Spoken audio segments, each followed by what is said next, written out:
Hello बच्चों, welcome to टेसेट classes English with Monica. आज हम पढ़ेंगे सीबीएसई बोर्ड क्लास 9th की बिहाइव बुक का second chapter the sound of music. ये चैप्टर बच्चों 2 पार्ट में डिवाइडेड है, तो आज हम इसका पहला पार्ट पढ़ेंगे। ठीक है। Evelyn Glen listen to sound without hearing it. ये जो चैप्टर है बच्चों, एवलिन की जो है बायोग्राफी है। ठीक है। अब ये जो एवलिन है, ये जब 11 ईयर की थी तो गॉड ने इनकी सुनने की शक्ति छीन ली थी, तो ये डेफ हो गई, है ना। तो डेफ हो गई मतलब क्या हुआ कि फिज़िकल डिसेबल हो गई। अब जब ये फिज़िकल डिसेबल हो गई, उसके बाद कैसे इनने हार्ड वर्क किया, कैसे अपनी लाइफ में सक्सेस को पाया, इन सब के बारे में हम इसमें अब आगे पढ़ेंगे। ठीक है। तो चलिए शुरू करते हैं हम chapter. Rush hour crowds jostle for position on the underground train platform. देखिए यहाँ पर एक सीन क्रिएट किया गया है। जैसे आप मूवीज़ में सीन देखते हैं, वैसा सीन क्रिएट किया है यहाँ राइटर ने।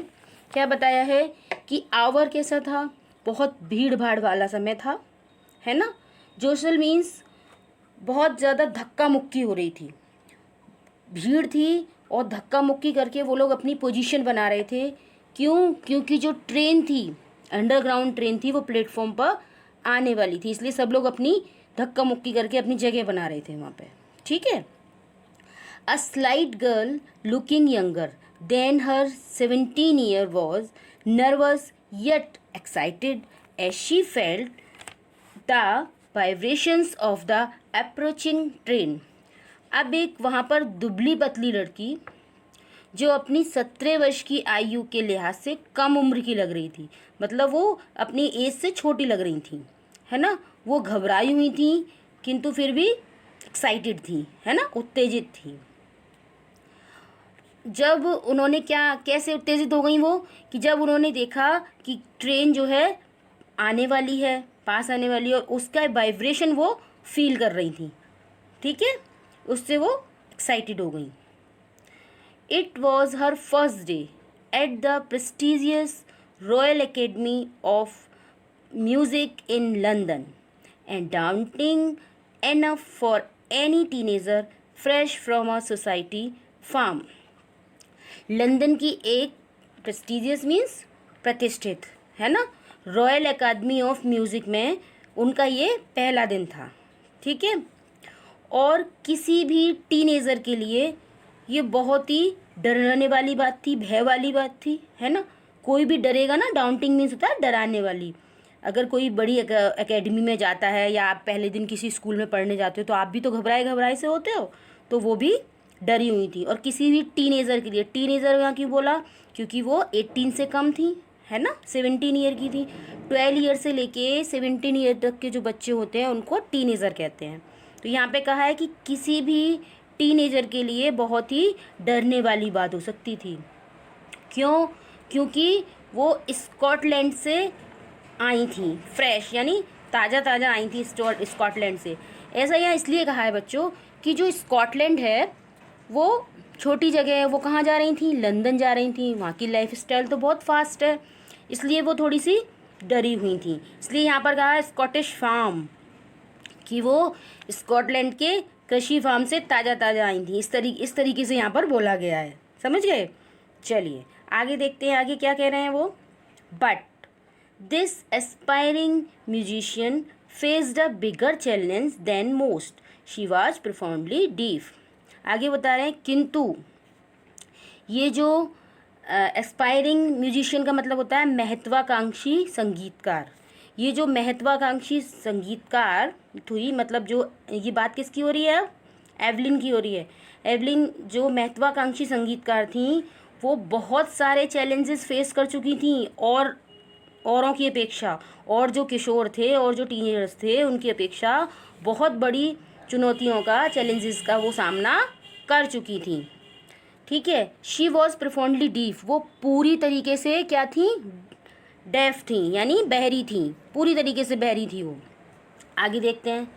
एल्विन ग्लेन्स, अब कुछ लोग इसको एल्विन बोलते हैं, कुछ एवलिन बोलते हैं, चलिए हम यहाँ एवलिन बोलते हैं। Evelyn Glen's loss of hearing had been gradually, Evelyn Glen की सुनने की शक्ति जो है धीरे धीरे समाप्त हुई थी, वो है ना, धीरे धीरे रूप समाप्त, ग्रेजुअली इतनी क्रमिक रूप से धीरे धीरे ख़त्म हुई थी सुनने की शक्ति, एकदम से बहरी नहीं हो गई थी, धीरे, मतलब पहले वो सुन सकती थी। Her mother remember noticing something was wrong when the 8-year-old Evelyn was waiting to play the piano. अब यहाँ से देखो बच्चों, थोड़ा फ्लैशबैक शुरू होता है। वो कह रही हैं, बता दिया कि एवलिन की जो सुनने की शक्ति थी वो धीरे धीरे ख़त्म हुई थी। उसकी माँ को याद है कि उसने देखा था कि वहाँ कोई गड़बड़ी थी, है ना, समथिंग वॉज रॉन्ग, कुछ गड़बड़ी थी। जब वो 8 ईयर्स की थी तो उनको पियानो बजाने के लिए बुलाया जा रहा था, मतलब वो पियानो बजाने के लिए प्रतीक्षा कर रही थी। फिर क्या हुआ, उनका नाम, they called her name and she don't move, उनका नाम बुलाया गया और वो हिली भी नहीं, है ना। I suddenly realise she don't hear, और वो कह रही है मुझे अचानक से रियलाइज़ हो गया कि वो उसने सुना ही नहीं था, वो जो आवाज़ लगाएगी उसने सुना ही नहीं था। सेज इज़ाबेल ग्लेन, अब इज़ाबेल ग्लेन उनकी माँ का नाम है, वो कहती हैं कि मुझे ऐसा लगा कि उसने सुना ही नहीं है। For quite a while Evelyn managed to conceal her growing deafness from friends and teachers. अब वो कह रही हैं, उनकी माँ बता रही हैं कि काफ़ी समय तक तो एवलिन ने अपने मित्रों से, यानी फ्रेंड से, अपने टीचर से अपने इस बहरेपन को छिपाने का बहुत प्रयास किया, है ना, छुपाती रही वो, कंसील करना मतलब छुपाना। But by the time she was 11 her marks had deteriorated and her headmaster asked her parents to take her to a specialist. तो क्या हुआ, जब वो 11 ईयर की हुई तो उनके प्रिंसिपल ने क्या देखा कि इनके मार्क्स जो है डिटेरियोरेटेड मीन्स होता है कि डिक्लाइन, कम होते चले जाना, मार्क्स जो कम होते जा रहे थे। तो उनके प्रिंसिपल ने, हेडमास्टर जो थे, उनने, मास्टर्स जो थी, उनके मम्मी पापा को बुलाया, पेरेंट्स को बुलाया और उनसे कहा, उनसे रिक्वेस्ट की कि इनको किसी स्पेशलिस्ट को दिखाया जाए। ठीक है, अब क्या होता है, it was then discovered that her hearing was severely impaired as a result of gradual nerve damage. जब जो है उनको दिखाया गया, किसी स्पेशलिस्ट के पास ले गए, तो क्या हुआ, ये पता चला कि उनकी सुनने की शक्ति जो है उसकी धीरे धीरे, जो नर्वस सिस्टम है उसका धीरे धीरे क्या हो रहा है, वो धीरे धीरे नर्वस सिस्टम की वजह से धीरे धीरे कमज़ोर पड़ रही है। ठीक है, नर्वस सिस्टम से जुड़ी हुई होती है ना सब चीज़ें हमारी, तो नर्वस सिस्टम की वजह से सुनने की शक्ति की जो है धीरे धीरे वो कमज़ोर होती जा रही है, ऐसा पता लगा, डैमेज हो रही है वो। ठीक है, they were advise that she should be fitted with hearing aids and sent to a school for a deaf. और फिर उनको क्या एडवाइस दी गई, उनके माता पिता को क्या बताया गया कि उसे जो है सुनने का एड, यानी कोई यंत्र लगवा दिया जाए, सुनने की मशीन लगवा दी जाए और बहरों के किसी स्कूल में उनको भेज दिया जाए। Everything suddenly looked black says Evelyn. अब एवलिन कहती हैं कि जब ये सुना गया कि उनको बहरों के स्कूल में भेज दिया जाए, है ना, तो अचानक से सब कुछ ब्लैक हो गया, मीन्स उन्हें बहुत निराशा हुई, उनको अच्छा नहीं लगा इस तरीके का बिहेवियर उनका, लेकिन ऐसा हुआ। ठीक है, चलिए आगे देखते हैं। But Evelyn was not going to give up, किंतु एवलिन ने हार मानी नहीं, वो हार मानने के लिए बिल्कुल तैयार नहीं थी। She was determined to lead a normal life and pursue her interest in music. उन्होंने क्या दृढ़ निश्चय किया, एक सामान्य जीवन बिताने का, और अपनी जो उनकी रुचि थी, किस में थी उनकी रुचि, इंटरेस्ट किस में था, म्यूज़िक में, है ना, उसको अपनाने का निश्चय कर लिया कि मैं अब म्यूज़िक को ही अपनी लाइफ बनाऊंगी, ऐसा उन्होंने मान लिया। One day she noticed a girl playing a xylophone and decided that she wanted to play it too. एक दिन उन्होंने क्या देखा कि एक लड़की जो है जाइलोफोन बजा रही है ना। तो जब उनको देखा तो उन्होंने ये निश्चय कर लिया कि मैं भी इसे बजाऊंगी, मैं भी इसको बजाना सीखूंगी, ऐसा उन्होंने निश्चय कर लिया। फिर क्या हुआ, most of the teachers discouraged her but percussionist Ron Forbes spotted her potential. देखो जितने भी टीचर थे, ज़्यादातर टीचर्स ने क्या किया, उनको डिस्करेज किया, है ना, उनको ये कहा कि नहीं ये तो डेफ है, ये कैसे कर पाएंगी, तो उनको डिस्करेज कर दिया। किंतु एक तबला वादक थे, परक्यूशनिस्ट होता है तबला वादक जो तबला बजाते हैं, रॉन फॉर्ब्रेज इनका नाम था, रॉन फॉर्ब्स या रॉन फॉर्ब्रेज इस तरीके से बोल सकते हैं हम। Ron Forbes spotted her potential. उन्होंने क्या किया, उनकी योग्यता को स्पॉटेड किया, यानी उसकी पोटेंशियल को वो भांप गए, जान गए। ठीक है, क्या किया उन्होंने, he began by tuning two large drum to different notes. उन्होंने उसके दो बड़े बड़े ढोल या ड्रम, है ना, ढोल कह लो या ड्रम कह लो, अलग अलग स्वरों में बिठाकर बजाना शुरू कर दिया। जैसे देखो ये जो वाद्य यंत्र होते हैं ना, उनको स्वर में किया जाता है, ट्यूनिंग की जाती है उनकी। तो कैसे करते हैं, जैसे ढोलक में आपने देखी होंगी डोरियाँ बंधी होती है, तो उसे खींच के टाइट करते हैं ना, इस तरीके से उसकी ट्यूनिंग की जाती है, स्वर में किया जाता है। तो उन्होंने वो जो ढोल थे उनको क्या कर दिया, अलग अलग स्वर में ट्यून कर दिया। ठीक है, टू लार्ज दम डिफरेंट नोट्स पे उन्होंने फिर ट्यून करके उसको बजाना शुरू किया। अब देखिए, don't listen through your ears. अब वो क्या कह रहे हैं, वो कह रहे हैं कि तुम जो है इसको अपने कानों से मत सुनो। ही वुड से, है ना, try to sense it some other वे।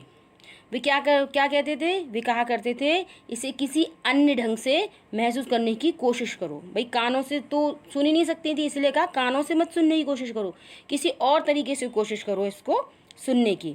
ठीक है, says Evelyn, suddenly I realised I could feel the higher drum from the waist up and the lower one from the waist down. और Evelyn कहती हैं, अचानक मुझे महसूस हुआ कि मैं ऊंचे स्वर वाले ढोल को कमर के ऊपर वाले भाग में महसूस कर सकती थी, है ना, और धीमे स्वर वाले ढोल को कमर के नीचे वाले भाग में महसूस कर सकती थी। ठीक है, फोर्ब्स रिपीटेड द एक्सरसाइज। अब जो सर थे उनके फोर्ब्स, उनने ये जो एक्सरसाइज थी उसको रिपीट किया, फिर से दोहराया उन्होंने, है ना। And soon Evelyn discovered that she could sense certain notes in different parts of her body. और जल्दी ही क्या हो गया, एवलिन को पता चल गया, डिस्कवर कर लिया उनने कि वह कुछ विशेष जो नोट्स थे, म्यूज़िक के स्वर थे, उनको अपने शरीर के अलग अलग भागों से महसूस कर सकती थी। ठीक है, I had learn to open my mind and body to sounds and vibrations. अब वो क्या कह रही हैं, मैंने अपने मन और शरीर को आवाज़ों और कंपन के प्रति खोलना सीख लिया था। यानी जो भी वाइब्रेशंस हो रहे थे, आवाज़ हो रही थी, तो वो अपने मन की आँखों से उसे, मन के कानों से सुन रही थी, है ना। कहते हैं ना, जिनके पास आँखें नहीं होती, कान नहीं होते, तो उनके पास मन की आँखें होती हैं, वो मन की आँखों से देखते हैं और कानों से सुनते हैं। तो क्या कर रही थी वो, उन्होंने क्या कैसे बताया, मैंने अपने मन और शरीर को आवाज़ों और कंपन के प्रति खोलना सीख लिया था। अब तक वो ये सीख चुकी थी। ठीक है, the rest was sheer determination and hard work. और जो भी बचा था वो उन्होंने किससे, शीर डिटर्मिनेशन का मतलब होता है कि प्योर डिटर्मिनेशन, विशुद्ध निश्चय और कठिन परिश्रम का फल था। ठीक है, इतना जो है उन्होंने हार्ड वर्क किया था, उसका ये फल था। आ गई ना बात समझ में, चलिए आगे चलते हैं। She never looked back from the point onwards.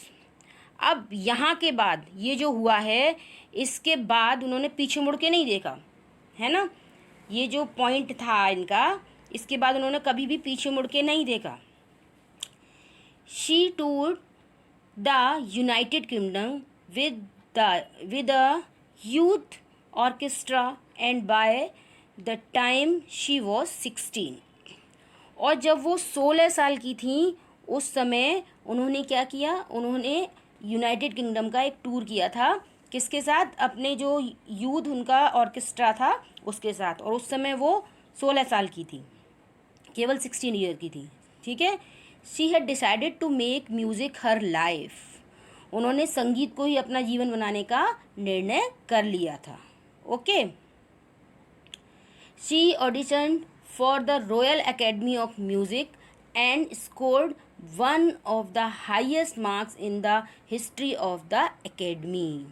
उन्होंने रॉयल एकेडमी ऑफ म्यूज़िक के लिए क्या किया था, अपनी एग्ज़ाम दिया था, ऑडिशन दिया था, है ना, ऑडिशन दिया था, और उसमें क्या हुआ था, उसके एकेडमी के इतिहास में सबसे ज़्यादा उन्होंने अंक उसमें प्राप्त किए थे, यानी उन्होंने हाईएस्ट मार्क गेन किए थे।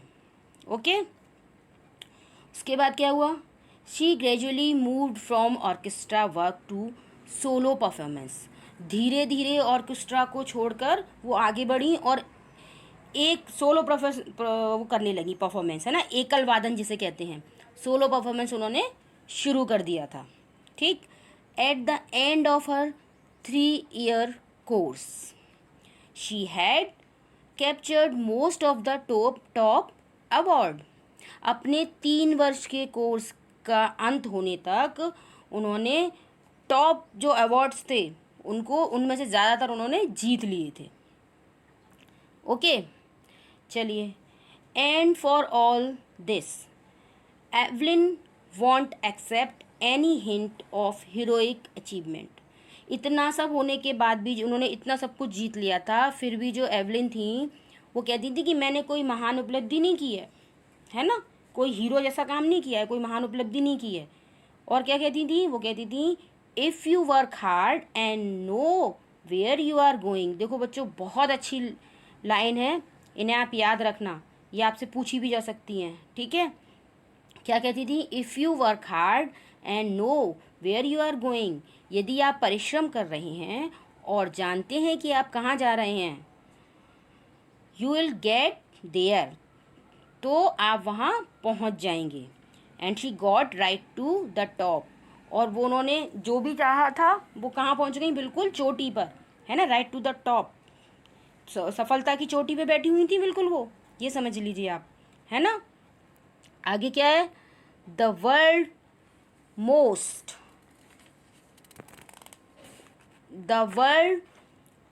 साउट after multi percussionist with a mastery of some 1000 instrument and hectic international schedule।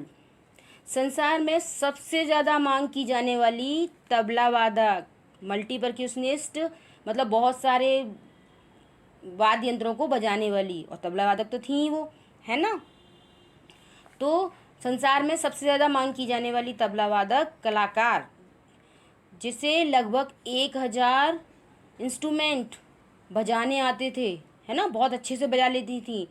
और क्या था, हैक्टिक इंटरनेशनल शेड्यूल, और उनके पास बहुत ही, हैक्टिक का मतलब होता है व्यस्त, बिजी, इंटरनेशनल शेड्यूल था, उनके कार्यक्रम इतने सारे थे, बहुत सारा हैक्टिक शेड्यूल उनके पास था। समझ में आ रहा है आपको। चलिए आगे चलते हैं। It is intriguing to watch Evelyn function so effortlessly without hearing। अब बिना सुनने की क्षमता रखते हुए भी एवलिन को इतने सहज रूप से काम करते हुए देखकर बहुत विचित्र महसूस होता है। अब ये कौन कह रहा है, ये जो राइटर हैं वो कह रहे हैं, वो कह रहे हैं ये बहुत ही विचित्र बात है कि जो है उनके पास जो है सुनने की शक्ति नहीं है, फिर भी वो इतने सहज तरीके से काम कर रही हैं, जैसे कोई वो नॉर्मल हो बिल्कुल, ठीक है ना। आगे क्या कह रहे हैं वो देखिए, इन आवर 2 hour डिस्कशन, हमारे 2 घंटे के डिस्कशन में, she never missed a word, उन्होंने एक बार भी कोई वर्ड भी नहीं छोड़ा, एक बार भी नहीं चूकी, यानी बिल्कुल सही सही बातें करती रही, हमसे सब कुछ जवाब देती नहीं, ये कह रहे हैं वो। Man with bushy beard give me a trouble she लाव्ड।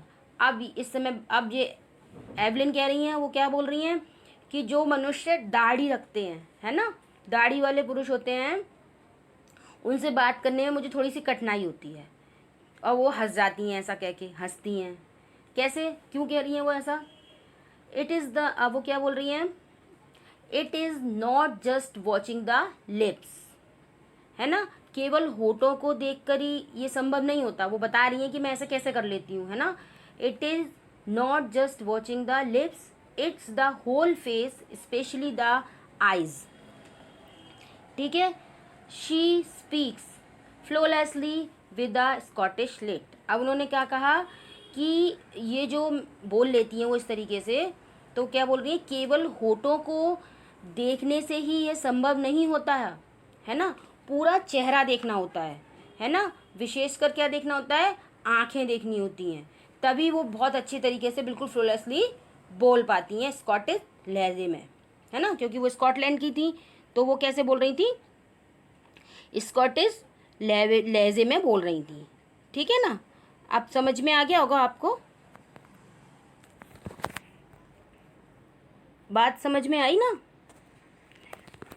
आगे देखिए यहाँ पर, है ना, not just watching the lips, it is the whole face, specially the eyes, she speaks flawlessly with the Scottish lilt. ठीक है, चलिए आगे चलते हैं। आगे वो क्या कह रही हैं, my speech is clear because, वो कह रही हैं कि मेरी जो स्पीच है, बोलने का तरीका है, बिल्कुल स्पष्ट है। क्यों है? क्योंकि क्या बताती हैं, I could hair till I was 11, कि जब मैं 11 ईयर की थी तब मैं सुन सकती थी, है ना, ये बोल रही हैं वो। But that doesn't explain how she manage to learn French and master basic Japanese. लेकिन अब वो जो राइटर है वो कह रहे हैं कि उन्होंने ये कह दिया कि मैं जो है 11 साल की थी तब तक तो मैं सुन सकती थी, इसलिए मैं इतना क्लियरली बोल लेती हूँ, ऐसा वो कह रही हैं। किंतु इससे ये बात स्पष्ट नहीं होती कि फ्रांसीसी, है ना, और जापानीज़ वो कैसे इतनी अच्छी तरीके से सीख ली उनने, इतनी कुशल उसमें कैसे हो गई वो, ऐसा वो लोग बोल रहे हैं, ऐसा राइटर कह रहा है। ठीक है। As for music she explains it pours in through, जहाँ तक कि in through every part of my body. अब वो कह रहे हैं कि जहाँ तक म्यूज़िक की बात है, संगीत की बात है, तो ये जो म्यूज़िक है वो तो मेरे शरीर के हर अंग में बसता है, हर अंग से रिश्ता है ना। It pours in through every part of my body, मेरे शरीर के हर अंग से टपकता है, वो ऐसा कह रही हैं। इतनी संगीत मेरे शरीर में अच्छे से बसा हुआ है, वो ऐसा बोलना चाह रही हैं। ठीक है। It tingles in the skin, my cheek bones and even in my hair. आगे क्या कह रही हैं वो, ये मेरे जो स्किन है उसमें से, मेरे गालों की हड्डियों में से और बालों में भी क्या करता है, टिंगल मीन्स एकदम झुंझुनाहट पैदा कर देता है। ठीक है, वाइब्रेट कर देता है, मतलब मेरे को पूरा सा झुंझुनाहट पैदा कर देता है। When she play the xylophone, she can sense the sound passing up the stick into her fingertips. आगे क्या कह रही हैं वो, आगे बोल रही हैं, बताया जा रहा है कि जब वो जाइलोफोन बजाती हैं तो वह आवाज़ को कैसे महसूस करती हैं, उसकी अपनी वो जो छड़ियों से उसकी स्टिक से बजाती हैं ना जाइलोफोन को, तो क्या होता है, उनकी उंगलियां को जो आगे का भाग होता है, पोर जिसे बोलते हैं अपन लोग, है ना, आगे के भाग से वो उसकी वाइब्रेशन को महसूस कर सकती हैं। ठीक है। By leaning against the drums she can feel the resonance flowing into her body. वो आगे बता रही हैं कि ढोलों के साथ झुकने से एक गूंज को वो अपने शरीर में महसूस कर सकती हैं। ठीक है। आगे क्या बोल रही हैं देखिए, on a wooden platform she removes her shoes so that the vibration pass through her bare feet and up her legs. अब यहाँ क्या कह रही हैं, यहाँ वो बता रही हैं कि लकड़ी के किसी मंच के ऊपर वो अपने जूते उतार देती हैं ताकि वो जो वाइब्रेशन है है ना, वाइब्रेशन है उससे उनके नंगे पैरों में से होकर उनके ऊपर टांगों तक पहुंच जाए और वो उसको फील कर लें। ठीक है ना, आगे चलते हैं। Not surprisingly Evelyn delights her audience. अब इसमें तो कोई संदेह है ही नहीं, है ना, कोई आश्चर्य की बात नहीं है कि एवलिन जो है, ऑडियंस मीन्स होता है सुनने वाले, है ना, श्रोता जो होते हैं, कि वो अपने श्रोताओं को क्या करती हैं, डिलाइट्स यानी आनंदित कर देती हैं, खुश कर देती हैं, इसमें तो कोई संदेह है ही नहीं। ठीक है। इन 1991 she was presented with the royal Philharmonic society prestigious soloist of the year award. अब 1991 में उन्हें रॉयल फिलहार्मोनिक सोसाइटी का एक प्रेस्टिजियस सोलोइस्ट जो है ऑफ द ईयर अवार्ड मिला था। ठीक, उसके बाद देखिए क्या होता है ना, सेज मास्टर परक्यूनिस्ट जेम्स ब्लेड्स। अब जेम्स ब्लेड जो परक्यूनिस्ट हैं वो भी तबला वादक हैं, वो कुछ कह रहे हैं। देखिए बच्चों, अब ये जो वो कह रहे हैं ना, उस चीज़ को आपको ध्यान रखना है। ठीक है, देखिए क्या कह रहे हैं वो कह रहे हैं God may have taken her hearing but he has given her back something extra ordinary. वो कह रहे हैं भगवान ने उनकी सुनने की शक्ति छीन ली, लेकिन उनको कुछ एक्स्ट्रा ऑर्डनरी, यानी एक्स्ट्रा ऑर्डनरी मीन्स होता है उसके जैसा कुछ नहीं, यानी अद्वितीय, है ना, एक अद्वितीय चीज़ उनके बदले में भगवान ने उनको दे दी है। आगे देखिए क्या कहते हैं, वो कहते हैं what we hear she feels. जो कुछ भी हम सुनते हैं वो उसे फील करती है। कौन? एवलिन के बारे में बोल रहे हैं वो। ठीक है, far more deeply than any of us, और हम में से किसी से की भी अपेक्षा, किसी से भी ज़्यादा, मतलब किसी की भी अपेक्षा अधिक गहरे रूप से उसे फील करती हैं। ठीक है, that is why she express music so beautifully. वो कह रहे हैं यही कारण है कि संगीत को इतने सुंदर ढंग से वो एक्सप्रेस करती है मतलब व्यक्त करती है ना, यही कारण है। चलिए आगे देखते हैं, आगे क्या है। Evelyn confess that she is something of workaholic. अब आगे एवलिन बोल रही हैं, एवलिन क्या बता रही हैं कि वो इस बात को स्वीकार करती हैं। कन्फेस करना होता स्वीकार करना, है ना। क्या कह रही हैं वो कि मैं जो है वर्कोलिक हूँ। वर्कोलिक मीन्स होता है कीड़ा जैसा, काम का कीड़ा हूँ, मतलब मुझे काम करने की धुन सवार हो जाती है। मैं एक कीड़ा जैसी हूँ, काम करती हूँ कीड़े की तरह, लगी रहती हूँ, लगन है मतलब काम करने की, वो ये कह रही है वर्कोलिक हूँ। तो एवलिन इस बात को स्वीकार करती हैं कि वो लगभग काम में एक कीड़े जैसी हैं। ठीक है, I have just got to work, मुझे केवल काम करना होता है। Often harder than classical musician, और वो ऐसा कह रही हैं कि वो जो क्लासिकल म्यूजिशियन है ना, उनसे भी ज़्यादा कठिन काम करना है मुझे, और कठोर परिश्रम करना है, ऐसा बोल रही हैं। ठीक है, but the rewards are enormous, लेकिन उसका जो फल होता है ना, अगर हम कोई काम करेंगे तो उसका फल भी तो मिलेगा। जब इतना कठिन परिश्रम करेंगे तो फल भी अच्छा मिलेगा। तो कह रहे हैं कि इसका जो फल होता है, रिजल्ट होता है, वो बहुत बड़ा होता है। ठीक है, चलिए आगे चलते हैं। Apart from the regular concert, Evelyn also gives free concert in prisons and hospitals. अब आगे बता रहे हैं कि एवलिन जो है बहुत सारे संगीत की कॉन्सर्ट किया करती थी, म्यूज़िक कॉन्सर्ट हिंदी में क्या कहते हैं, हिंदी में कहते हैं संगीत गोष्ठियाँ किया करती थी। लेकिन इसके अलावा वो जेल में, अस्पतालों में भी जाके फ्री जो है कॉन्सर्ट किया करती थी। ठीक है, आगे देखिए। She also gives high priority to classes for young musician, और वो जो युवा संगीतकार थे उनके लिए जो कक्षाएं होती थी ना, उसको वो प्रायोरिटी देती थी, है ना। प्रायोरिटी देना मतलब प्राथमिकता देना, है ना, प्राथमिकता दिया करती थी उन्हें। वो सबसे पहले मतलब उनको, उनकी बात सुनती थी, उनको अच्छे से सिखाया करती थी। ठीक है, अब आगे देखिए, आगे क्या है। Ann Richland of the Beethoven Fund for Deaf Children says. बहरे बच्चों के लिए बीथोवन फंड नाम की एक संस्था थी, है ना। उसकी एन रिचलिन कहती हैं, क्या बोल रही हैं वो, कि she is signing inspiration for Deaf children, कि ये जो है बहरे बच्चों के लिए एक चमकता हुआ इंस्पिरेशन है, प्रोत्साहन है, ठीक है, प्रेरणा है, मतलब बहरे बच्चों के लिए। They see that there is nowhere that they cannot गो।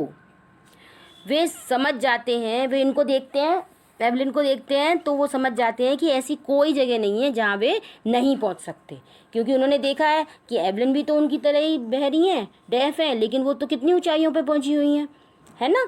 चलिए, Evelyn Glennie has already accomplished more than most people twice her age. Evelyn Gale जो है पहले ही इतना कुछ प्राप्त कर चुकी हैं, इतनी उपलब्धियां कर ली हैं जितनी कि उनकी एज के और लोगों की अपेक्षा दुगनी, है ना। एवलिन ग्लेन पहले ही उनकी अपेक्षा अधिक उपलब्धियां प्राप्त कर चुकी हैं, जो उनकी आयु के लोगों की अपेक्षा दुगनी है, यानी ट्वाइस उनकी एज के लोगों से दुगनी सफलता उन्हें मिल चुकी है ना। She has brought percussion to the front of the orchestra, है ना। अब वो क्या बता रहे हैं कि वो जो परक्यूजन मीन्स होता है ताल यंत्र जो होते हैं, है ना, तबला, ढोलक, ढोल आदि। तो क्या बता रहे हैं कि वो जो ताल यंत्रों को वो ऑर्केस्ट्रा के फ्रंट रो में लेकर आ गई हैं, है ना, यानी आगे वाली पंक्ति में लेकर आ गई हैं, ठीक है। आगे देखिए, and demonstrated that it can be very moving, और उन्होंने ये भी दिखा दिया है कि ये बहुत ही मूविंग हो सकते हैं, मार्मिक हो सकते हैं। मार्मिक मीन्स मतलब इनसे भी बहुत आनंद आता है, बहुत अच्छा लगता है इनको सुन के भी, ऐसा उन्होंने दिखा दिया है, ठीक है। She has given inspiration to those who are handicapped. ऐसे लोग जो कि कैसे हैं, हैंडीकैप्ड हैं, है ना, उनके लिए वो एक इंस्पिरेशन है। People who look to her and say, लोग जो उनकी तरफ देखते हैं और कहते हैं if she can do it I can, कि यदि ये कर सकती हैं तो मैं भी कर सकता हूँ। And not the least she has given enormous pleasure to millions. आगे वो कह रहे हैं कि विशेष रूप से उसने लाखों लाखों लोगों को बहुत ही आनंद दिया है, बहुत ही खुश कर दिया है, ठीक है। तो ये हुआ बच्चों आपका chapter line wise line explanation. आप अच्छे से इसको पढ़िए, वीडियो देखिए। Thank you for watching.